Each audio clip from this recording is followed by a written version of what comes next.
Marcus is standing in a parking lot outside Jiffy Lube on a Thursday afternoon staring at his phone. The mechanic just walked him through the numbers. Transmission gasket, rear brake calipers, a slow leak in the power steering system that he's been ignoring since November. The total comes to $2,300. Marcus drives a 2013 Hyundai Sonata with 141,000 miles on it. He's had it for 7 years. He paid $9,400 for it. Since then, he's spent $6,200 keeping it alive. New alternator in 2021, a catalytic converter the following spring, 2 sets of tires, and a water pump that died on the I-78 during a rainstorm last August. He knows a guy who's selling a 2017 Honda Civic. Reliable. 78,000 miles, $8,500. The math is right there in front of him. $8,500 for something dependable versus $2,300 to keep something already on its third act. But Marcus doesn't call the guy selling the Civic. He approves the estimate, he hands over his credit card. He tells himself he'll really start saving for a new car after this. He won't. And this is not a story about Marcus's bad decision. It's a story about yours. Because your brain runs the same equation. Right now. On something. Your car has cost you $6,200 in repairs over 2 years. A reliable used car costs $8,000. Your brain says, I've already put in $6,200. I can't just walk away now, but those $6,200 are gone. They're not in the transmission. They're not in the engine. They don't exist anywhere except in your memory. The only question that matters financially is what happens to the next dollar, not the previous $6,000. Your brain is solving the wrong equation, and economists have a name for the exact mechanism that causes this. It's called the sunk cost fallacy. But that name is almost too clinical to do justice to what's actually happening. Because this isn't a logical error. It's not a thinking mistake. It is a deeply embedded neurochemical system that's working exactly as it was designed to work. The phenomenon we're going to track through this video, the precise psychological process happening in Marcus's body as he hands over that credit card. We're going to call it the investment anchor. The investment anchor is not just a bias. It's not a quirk. It's a full biological system that treats your past spending as a living object your future decisions must defend. It rewires how you perceive value. It changes the chemistry of the reward signals in your brain. And it does all of this automatically beneath the level of conscious thought before you even realize you're making a decision. By the time Marcus says, I've already put in $6,200, the investment anchor has already made the decision. He's just narrating it. Here's where this gets strange. Marcus is not unusual. Marcus is not bad at math.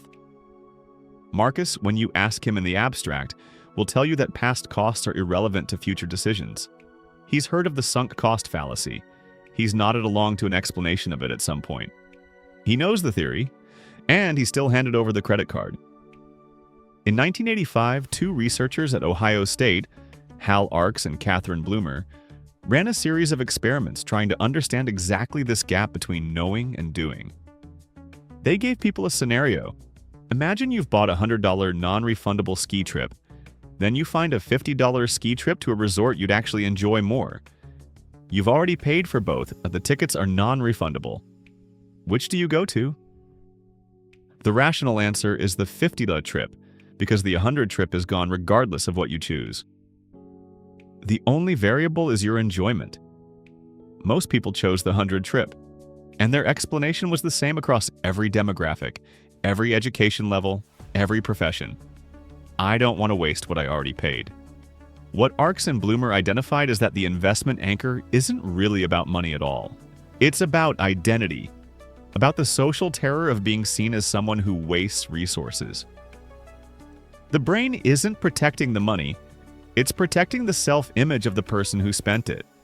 And the moment you frame past spending as something that must be justified, you have created a psychological trap that gets harder to exit with every dollar you add. Marcus doesn't keep fixing the Sonata because he loves the car. He keeps fixing it because stopping would require him to admit that the last $6,200 was a mistake. And that admission, not the financial loss, but the cognitive event of accepting the loss, is what his brain is working overtime to prevent. There's something even more fundamental underneath this. Something that predates money, predates cars, predates humanity entirely. In 2018, a team of researchers at the University of Minnesota ran an experiment with mice, rats, and humans using parallel behavioral tasks. Each subject, each mouse, each rat, each person was placed in a situation where they invested time waiting for a reward and then received a signal that the reward wasn't coming. The question was simple. Do they cut their losses and try somewhere else, or do they keep waiting? All three species showed the same pattern.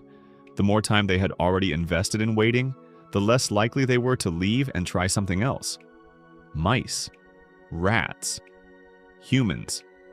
The same curve, the same bias, the same inability to treat past investment as irrelevant to future decisions. The investment anchor is not a cultural artifact.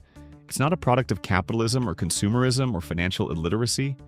It is a mammalian survival mechanism, coded into the architecture of the brain before humans invented language, let alone automobiles.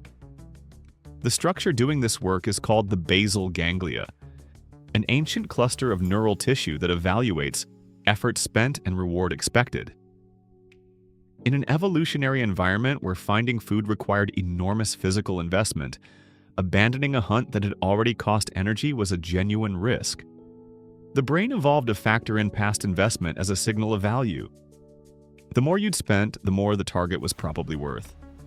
That logic worked perfectly for 200,000 years of human prehistory. It breaks cleanly at a Jiffy Lube on a Thursday afternoon. We need to meet Dana. Dana has a 2014 Ford Focus that has cost her $4,900 in repairs over the past 2 years. Same income bracket as Marcus, same financial constraints. Her mechanic just told her the timing belt is going, the AC compressor is cracked, and there's a rust issue on the frame that he doesn't like the look of. Combined estimate, $2,800. Dana listens to all of it. She thanks the mechanic. She goes to her car and spends 20 minutes on her phone. She calls a dealership. She asks about certified pre-owned vehicles under $12,000. She makes an appointment for Saturday. What made Dana different? Not intelligence, not financial sophistication. Research from the University of Warwick has shown that susceptibility to the investment anchor correlates almost nothing with general intelligence or financial knowledge. The factor that separates people who can walk away from people who can't is something psychologists call cognitive reflection. The ability to interrupt your automatic, instinctive response and consciously re-examine the situation. Dana's brain generated the same initial pull Marcus felt. The same "I've already put in 4,100" signal fired in her basal ganglia with the same intensity. The difference was what happened next. Dana paused, and that pause, which we'll track to its source in a few minutes, is the only moment in this entire mechanism where the anchor can be broken, to step outside the automatic framing of the decision. And the moment she did that, the investment anchor lost its grip, because the anchor only works when you're inside the frame it creates. The moment you can see the frame, you're no longer trapped by it. But here's what makes this genuinely difficult. Most people never get that pause. The automatic response is fast, and it comes preloaded with a justification that sounds completely rational. I've already put in so much. It would be wasteful to stop now. That sentence feels like logic. It sounds like responsibility. It is the investment anchor narrating itself in your voice. And it is the reason Marcus is back at the same mechanic 6 months later. Let's talk about what's happening chemically. Stanford neuroscientists published a study in 2023 examining exactly what happens in the brain's reward processing center when people invest effort and money into something. What they found upended the simple narrative about sunk cost bias.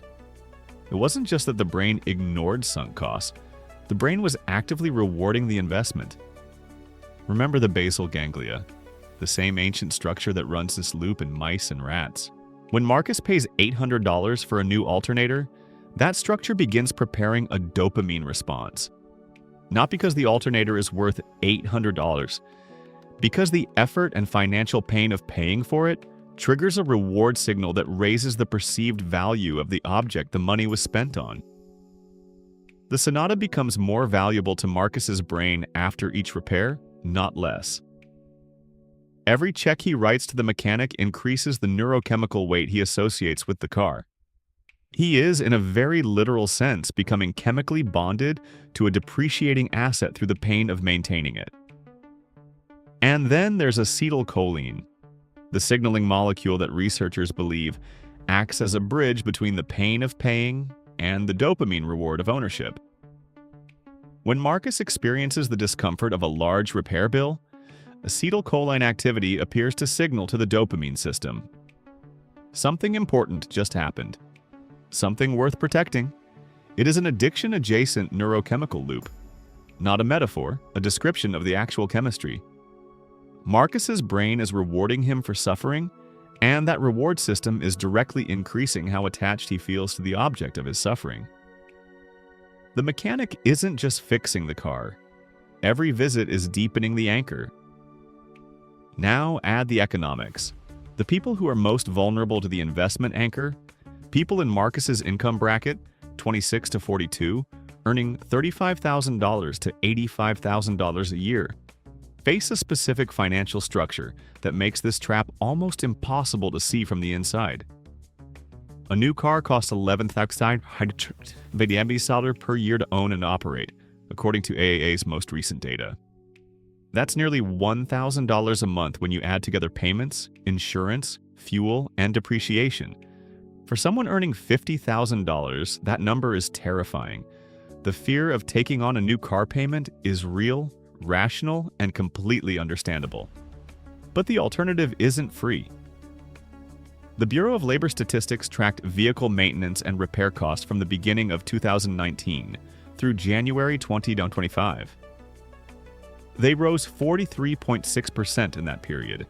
The average single visit to an auto repair shop now costs $838. And the cars being repaired are increasingly complex, full of sensors and electronics that require specialized equipment and specialized labor. Here's the number that the investment anchor has been hiding from you. According to a Synchrony survey from 2025, drivers estimate that they spend about $2,138 per year on their vehicles, not counting loan payments. The actual figure is $7,303. They are underestimating their costs by 167%. This is not a math error. This is a symptom. The investment anchor doesn't just change how you feel about a car, and it changes how you see the costs. The brain blurs and fragments the ongoing expenses of maintaining an aging vehicle because seeing those costs clearly would threaten the entire logic of the decision to keep repairing it. Behavioral economists call this information avoidance. It is the cognitive equivalent of not opening a bill. Marcus has not added up what the Sonata has actually cost him per year. If he did, the number would be uncomfortable in a way that would threaten a story he has been telling himself for 7 years. And then there's the debt layer. 58% of millennials have gone into debt due to car problems, according to LendingTree. Not because of car payments, because of repairs. Because of the towing bill and the new transmission and the part that had to be ordered from a dealer and the rental car while they waited. When you pay for a repair in cash, the sunk cost is painful and then it's over. But when you put it on a credit card, when you're paying $78 a month in minimum payments on a brake job that happened 11 months ago, the investment anchor gets a continuous feed. You are still actively paying for that repair. It is still happening, financially, in your monthly budget. The car and its history are woven into your present financial reality in a way that makes detachment psychologically almost impossible. This is the mechanism that turns a series of bad repair decisions into a years-long financial trap. Every repair paid on credit adds a new strand to the anchor chain.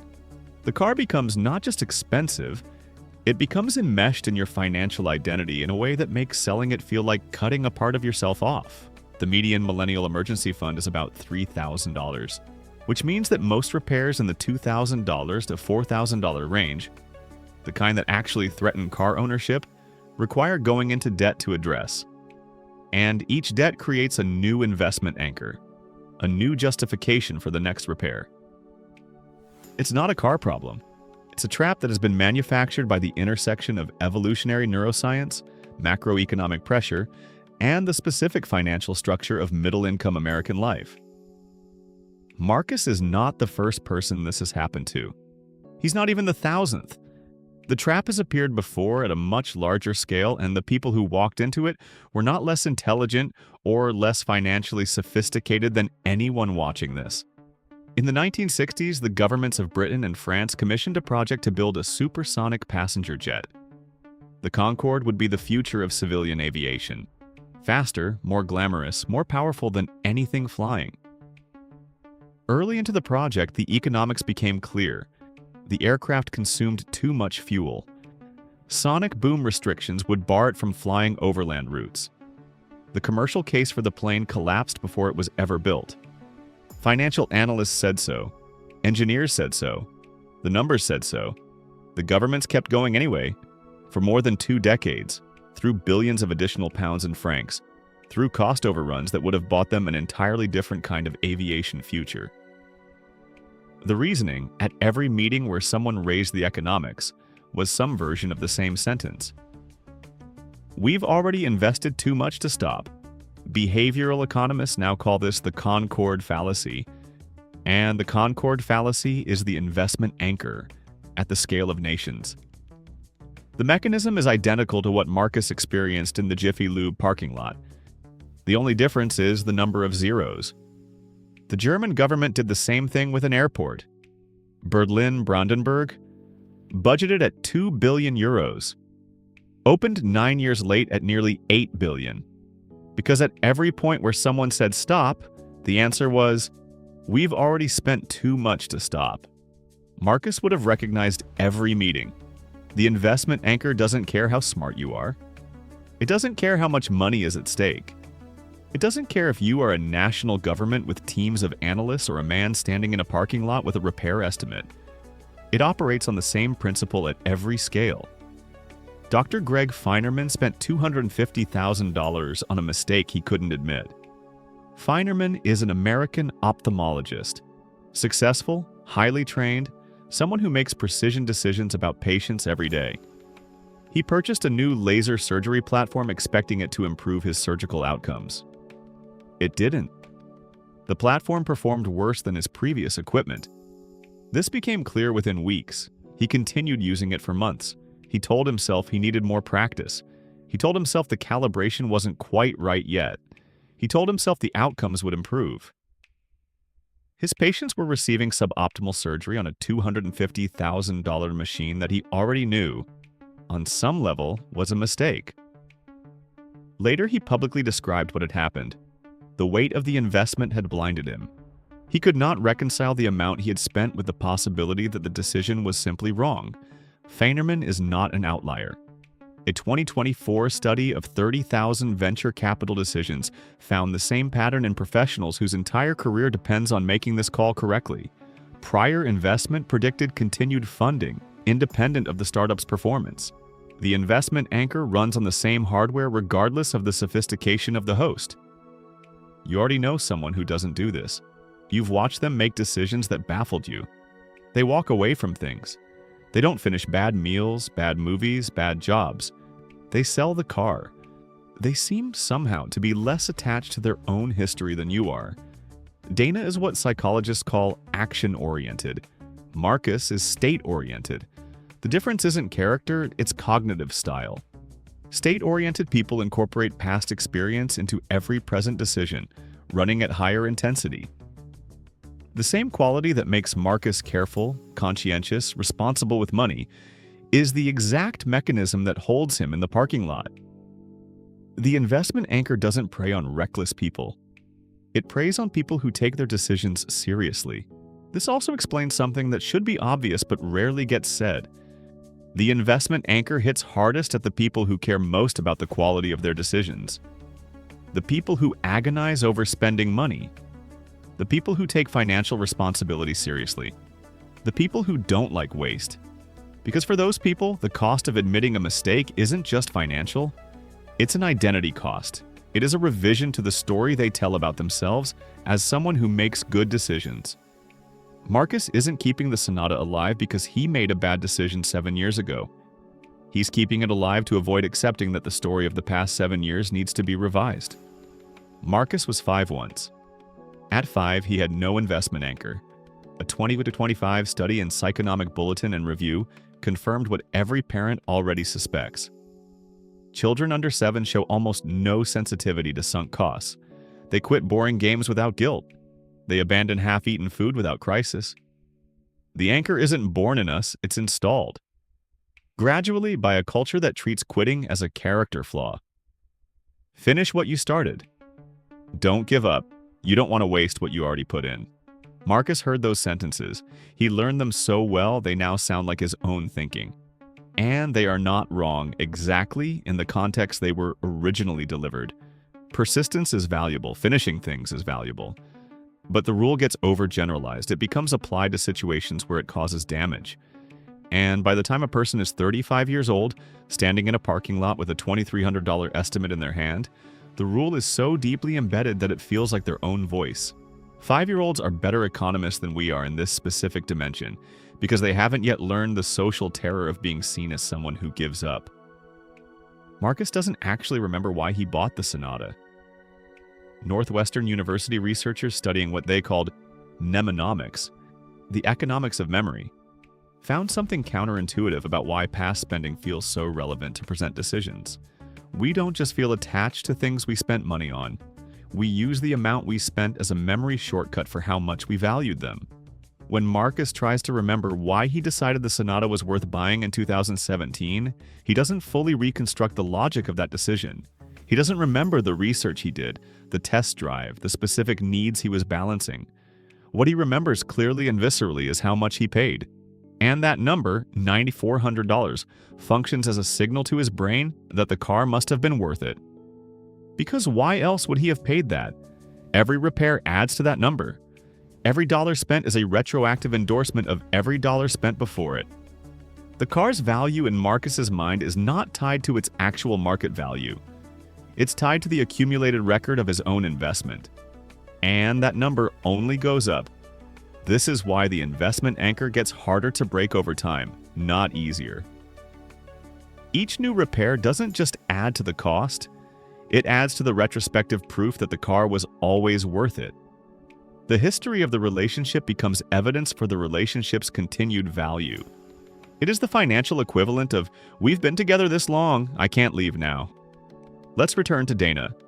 Something interrupted her automatic response in the mechanic's parking lot. We said we'd come back to what? It wasn't wisdom, it wasn't a TED Talk she'd watched. What she described when asked was that she'd made herself do one specific thing before she called anyone or decided anything. She opened her phone and typed the question she'd been avoiding. What have I actually spent on this car? She added up the receipts she could find. She estimated the ones she couldn't. She arrived at a number that was higher than she'd told herself. And then she Googled the market value of a 2014 Ford Focus with 5,000 miles in her area. The comparison was brief and clarifying. What Dana did, accidentally, intuitively, is one of the most consistently documented ways to disrupt the investment anchor. She redirected attention from what she had spent to what spending would cost next. She broke the frame. Research from the University of Minnesota found that the investment anchor can be disrupted almost instantaneously if the person's attention is shifted at the moment of decision away from the past investment and toward an external assessment of the future. Not forever. Not with a lecture about sunk costs. Just a moment's interruption of the backward-looking frame, a single pivot toward the forward-looking question, is sufficient to allow the actual math to reassert itself. One question. Not how much have I already spent, but what does the next mile cost me? The entire investment anchor runs on the first question. It has almost nothing to do with the second. The mechanic's estimate isn't the decision. The mechanic's estimate is where the decision feels like it's being made, but the investment anchor made it earlier, incrementally, through every previous repair. The trap isn't set when you get the estimate. It's set the first time you approve a repair, pay the bill, and feel the subtle neurochemical reward of having protected your investment. And then set again the next time, and again. Each payment builds the anchor deeper into the seabed. By the time the transmission goes, the anchor has been accumulating weight for years, and no amount of rational calculation can easily lift it, because the anchor isn't in your reasoning, and it's in your reward system. This is why people who understand the sunk cost fallacy intellectually still do it. Understanding a mechanism is not the same as being outside its influence. Marcus, as we said, has probably heard of sunk cost bias. He would tell you that past costs are irrelevant. He believes this, and the investment anchor doesn't care. What changes behavior isn't knowing the name of the trap. It's having a structure, a habit, a ritual, a specific cognitive interruption that engages a different question at the moment the trap would otherwise close. Not a general commitment to being rational. A specific pivot point. Not how much have I spent, but what does the next mile cost? The next time you're standing in front of a mechanic's estimate or a contractor's invoice or a subscription you keep renewing, or a project you keep funding or a relationship you keep maintaining because of the history in it, you will feel the pull. It is not a weakness. It is 200,000 years of mammalian nervous system doing exactly what it was built to do. You will feel it in your gut before you feel it in your mind. You will feel the $6,200 as a living thing that needs to be honored. That feeling is the investment anchor engaging. And it has a question built into it, the question it always asks. Can you really just walk away from everything you've already put in? The question sounds like yours. It's not. The only question that contains the actual information is this one. What happens to the next dollar? Dana drove away from the mechanic's lot without approving the estimate. She made the appointment for Saturday. She bought the Civic. Marcus approved the estimate. He'll be back in the spring. The investment anchor doesn't feel like a trap. It feels like loyalty.